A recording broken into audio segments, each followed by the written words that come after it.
آج ہمارے مجمع میں ہماری اسلامی مائیں بہنیں بیٹیاں بھی ہیں.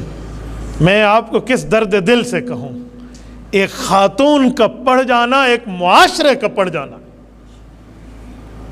یاد رکھیں، خاتون کا پڑھ جانا. یہ جو کہتے ہیں نا کہ ہر کامیاب مرد کے پیچھے ایک عورت کا ہاتھ ہوتا ہے، لوگ صرف بیوی سمجھتے ہیں. میں کہتا ہوں پہلی عورت اس کی کامیابی میں اس کی ماں ہے. پہلی ماں ہے بھائی، ماں، والدہ. حضرت حسین رضی اللہ عنہ نے ڈٹ کے میدان کربلا میں یزیدیت کا مقابلہ فرمایا. تربیت سیدہ فاطمہ الزہرا رضی اللہ عنہ کی گود سے لی ہے. ماں ہوتی ہے.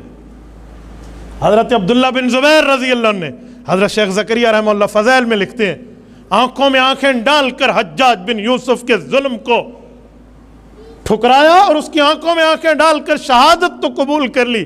عبداللہ بن زبیر نے گردن کٹائی ہے، گردن جھکائی نہیں ہے. وجہ کہ ان کی والدہ حضرت اسماء رضی اللہ تعالی عنہ ان کی مربیہ تھی، وہ تربیت کر رہی تھی. حضرت اسماء بنت ابی بکر رضی اللہ عنہما. تو بھائی ایک خاتون کا پڑھ جانا ایک معاشرے کا پڑھ جانا ہے. اور یہاں میں لوگ کہتے ہیں آپ اپنی مثال دیتے ہیں، میں دیتا ہوں کیونکہ میں زندہ جیتی جاگتی مثال آپ کے سامنے بیٹھا ہوں. میں آپ ہی کے معاشرے کا ایک فرد ہوں.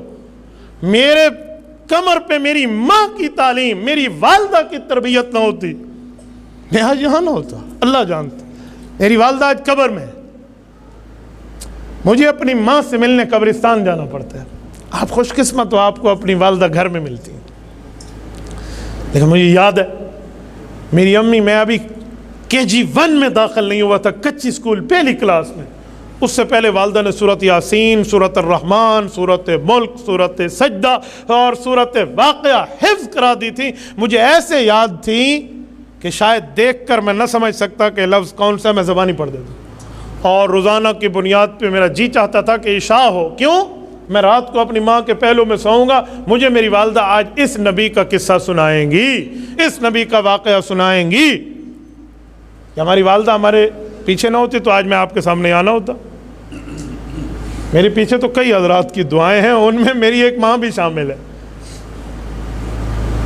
تو میں یہی کہتا ہوں کہ ایک خاتون کا پڑھ جانا ایک معاشرے کا پڑھ جانا ہے. اللہ کے لیے بچیوں کو دینی تعلیم بھی ضرور دلوائیے، دنیاوی تعلیم کے ساتھ ساتھ.